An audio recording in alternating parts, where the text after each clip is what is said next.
श्री गणेशाय नमः। प्रिय बंधुओं, यह मृत्युलोक है। इस मृत्युलोक को ही भूलोक तथा कर्मलोक कहा जाता है, क्योंकि इस लोक में जब हम जन्म धारण करते हैं और हमारी आयु बढ़ती है, फिर हम जब जैसा कर्म करते हैं उस कर्म का फल ही आगे हमें भोगने के लिए प्राप्त हो जाता है। आज हम ऐसे कुछ कार्यों के बारे में चर्चा करेंगे जो कि करने में तो बड़े सरल हैं और जिन्हें करने में कोई हमारा ज़्यादा धन भी व्यय नहीं होता है, लेकिन उनसे उत्पन्न जो पुण्य फल होता है वह बहुत बड़ा होता है और हमारे भविष्य के लिए यह कर्म बड़े सुखदायी भी होते हैं।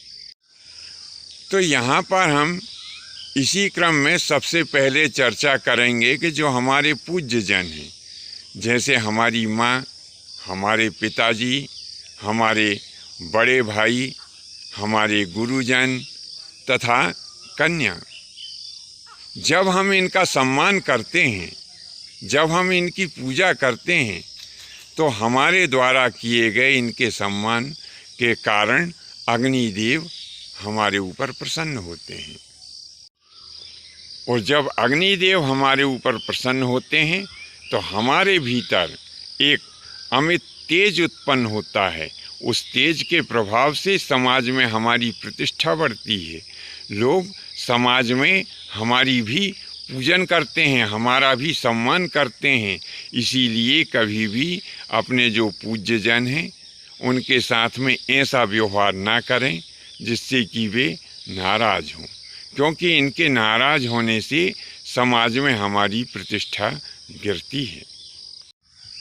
और जब हम अपने इन पूज्य जनों को आसन देते हैं तो इस कार्य से इंद्रदेव प्रसन्न होते हैं, और जब इंद्रदेव प्रसन्न होते हैं तो वे कृपा करके हमारे घर में नाना प्रकार की सुख और संपत्ति प्रदान करते हैं। हम यहाँ पर एक बात और बता दें कि कई लोगों की कुंडली में पितृदोष आ जाता है। अब जब पितृदोष आता है तो क्या होता है कि उसका जीवन अव्यवस्थित रहता है, वह व्यक्ति परेशान रहता है। तब वह आचार्यों के पास में जाता है और आचार्य उसका निवारण का उपाय बता देते हैं।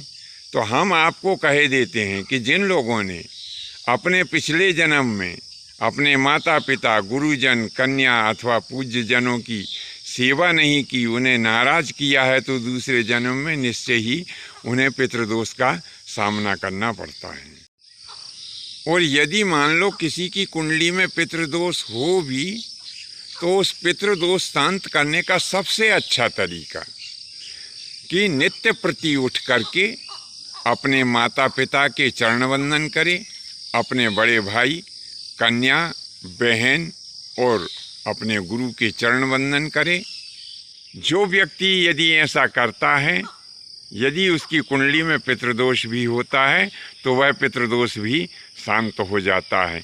और यदि पितृदोष नहीं भी है तो जो माता पिता और अपने गुरुजन, बहन, कन्या और जो भी पूज्य जन हैं, जो इनके चरणों में दंडवत प्रणाम करता है, उसके ऊपर पितृदेवता तो प्रसन्न होते ही हैं, साक्षात नारायण भी उसके ऊपर प्रसन्न हो जाते हैं, क्योंकि माता और पिता के रूप में हमारे घर में ही हमारे भगवान मौजूद रहते हैं। जो व्यक्ति अपने पूज्य जनों को सुस्वादु मधुर भोजन कराता है, उसके ऊपर भगवान ब्रह्मा जी और माता अन्नपूर्णा प्रसन्न होती हैं।